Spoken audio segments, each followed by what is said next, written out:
Hey people, voice talking to you, and today we are checking out Tactical Breach Wizards. I don't really know how to describe this game other than that it is just as weirdly charming as it is ridiculously over the top. Tactical Breach Wizards is a turn-based combat strategy game where you command a squad of wizard commandos to breach and clear rooms full of enemies.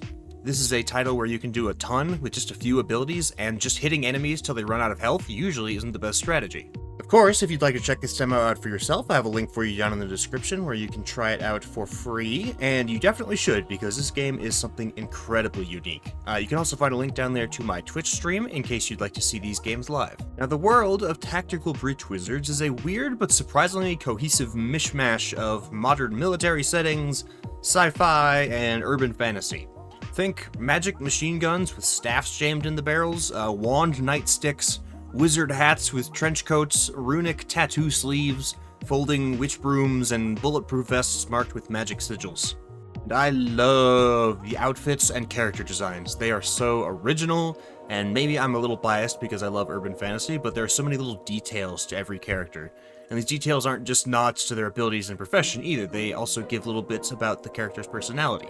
If you've heard of the Dresden Files series, that's sort of what the style of this game makes me think of. And this game is absolutely oozing with style. In the graphics, the animations, the effects, and the story.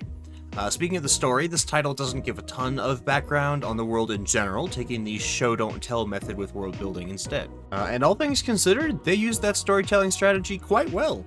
Even if I did want to know more about everything, it was mostly because this is a demo with limited content, and I really loved the kind of world they built here. That said, I don't think the story is going to be anything completely game-changing, but it is engaging, fun, and pretty interesting overall. Now, the demo begins with a flashback to a fateful raid on a druid mafia ship. Here we meet Zan Vesker, the Navy Seer. His unique magical abilities as a seer allow him to see 1 second into the future, among other things. His foresight makes him an invaluable asset in breach and clear operations and allows the player to predict the outcomes of actions before committing to them. He's joined by his commanding officer, Liv Kennedy, an extremely powerful chronomancer who moves on a completely different time scale from everyone and everything else. This ability, as the game mentions, is completely overpowered and kind of bullshit. She's a chronomancer. She can move on a different time scale to the rest of us. You're dead before you know she's coming for you. That seems overpowered, and allows her to win most engagements with ease, especially when working with a seer like Zan. On this mission, however, things went south, and Zan was forced to choose between saving the life of the hostage they were sent to extract, or to save Liv from being abducted by a mysterious spider monster magic user thing. Ultimately, he chose to save the hostage and complete the mission, leaving Liv MIA. Some years later, we jump back in with Jen Kellen, private investigator, who is being questioned at a police station after the man she was sent to find was murdered seconds before she arrived. And the first person on the scene just happens to be the meddling witch every cop loves to hate. Jen Kellen, P.I. Being near to locations is my passion. Jen is also a storm witch, granting her control over lightning and wind in controlled bursts. After a heated argument about removing the hex that her arch-nemesis, the local traffic warlock, placed on her car, the station is attacked by a less lethal pyromancer, which is exactly as dumb as it sounds. How does that work? I think his flames are like quite hot, but not fire hot, you know? Like, you can't go on about your day, but it's more of an aloe vera situation than an impromptu cremation. And a squad of private military soldiers under the command of none other than Liv Kennedy. Fortunately, Zan has been tracking this group and meets back up with Jen, who apparently used to serve alongside him. The police seem to think that Zan is in on whatever is going on, and nobody really cares what Jen thinks. So together, the pair fights their way out of the police station and begins to track down Liv and her new private military friends, who seem to be keen on starting a world war. Since the real star of this game is the combat, let's talk about that. When battle starts, the player is typically breaching the room, blowing open the door with a breaching glyph, and taking the initiative. Breach! Boosh! That's so cool. Each wizard under the player's control has a move, an action, and mana to spend. Typically, each hero gets 1 action and 1 move per turn, but some skills, such as Zan's time boost ability, can change that. Mana is used to cast more powerful spells, and can be gained by performing actions like looting, hacking computers, or sealing off reinforcement doors. Different wizards have vastly different abilities, of course. Zan carries an assault staff, allowing him to fire a damaging burst with minor knockback.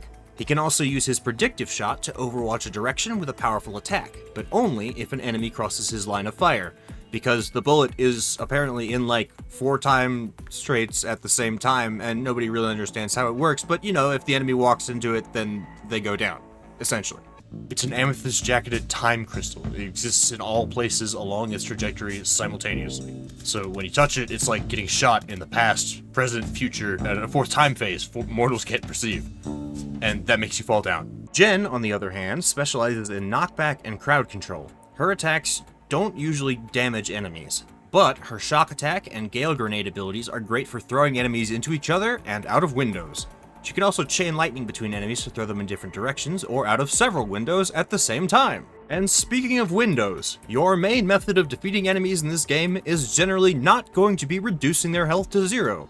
It will be defenestration. Defenestrate the pyromancer. Defenestrate, verb. Throw out of a window. The fact that this game uses the proper word for throwing someone out of a window so regularly should give you an idea of how frequently you're going to be throwing enemies out of buildings. Enforcer, they're tough. I suggest we try to put them through a window. You can't throw all of life's problems through windows, Jen. Really? How hard are you throwing them? With that said, positioning is everything in combat, and using your environment is vital to the success of any assault. Repositioning is just as important for lining up that window shot as it is for taking cover or getting a clear shot on an opponent. Proper use of cover, by the way, completely negates attacks from enemies. And seeing as wizards aren't famous for their tankiness, and yours can only take a couple of hits each, this is for the best. You'll never be able to outgun, outnumber, or outlast your enemies. So, you'll need to outsmart and outmaneuver them.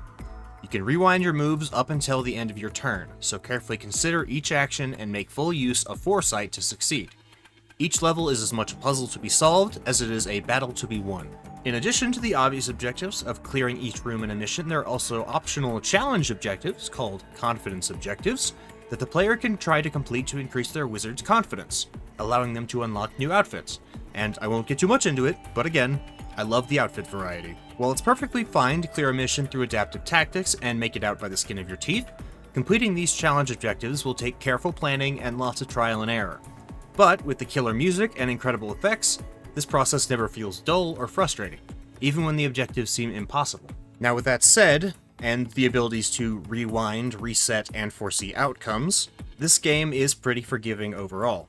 It doesn't really carry the threat of failure, so if you're looking for a more punishing strategy experience, like maybe XCOM, where mistakes could lead to serious consequences, this might not be your vibe. However, some of these levels will really test your strategic thinking. You'll have to carefully decide how to not only spend your precious actions, but also in what order to do so, and from where. Remember, each turn is roughly 1 second in time, so make it count. But when you do finally cook up a good plan and chain your wizard's different abilities together in just the right combination, ooh, you really feel like a badass magic commando. Bursting in and clearing a room on turn 1 by using your powers and the environment in tandem is super satisfying and worth it every time. Did I mention the magic effects are action movie level cool? Boosh, boosh, boosh, ba-boom. Yes? Well, I'm saying it again. Boosh. Levels and enemies also come with a ton of variety, even in just the demo. Some will simply have more health or do more damage than others, but most will have very different tactics and abilities of their own. Some will be armored or sturdy and take less damage or knockback, while others can overwatch positions, use cover, or throw grenades. There's also a bunch of different environmental features to exploit and contend with. Reinforcement doors will keep spawning enemies until they are sealed or they run out. Security doors will only open when the proper terminal is hacked. Explosive barrels and windows can, of course, make taking out enemies much easier. And the general layout of a room can vastly change the strategy for clearing it by providing cover and blocking line of sight for both allies and enemies. Over time, your wizards will not only get more fashionable, but also more powerful. At the end of each mission, the player is given trait points to spend on upgrading their wizard's abilities. These perks can range from simple buffs, like adding more damage or knockback, to more specific benefits, like increasing the number of targets for Jen's Chain Bolt attack. This not only lets the player improve their soldiers, but also allows for customization and specialization. Players can settle for overall improvements, or upgrade their wizards to work together more seamlessly and better suit the role the player typically uses them for. I'm also itching to see what other wizards with weird abilities and roles the devs cook up for the full game, since the player is only introduced to 2 during the demo, though you can briefly play with 1 more during the little teaser at the end. As awesome as the combat and tactical action are, the story and world building are just as chaotic, nonsensical, and absolutely hilarious. I could not get enough of the random magical nonsense and comedic interactions between the characters and even the enemies. There's always something going on, and the level of detail in the dialogue and the environments as a whole speaks to the passion that the devs put into this one. They also spread these dialogue portions out through missions and between rooms, so you're not sitting there for half an hour listening to exposition, and can jump straight from an argument about why it is that Frank the Traffic Warlock deserves to be launched out a window, to busting down the door and serving up that justice. Steve Clark, Traffic Warlock. I keep running into him on my cases, and I always forget what a slimy prick he truly is. Wow, Jen. Shit. Get fucked, Steve! Yes.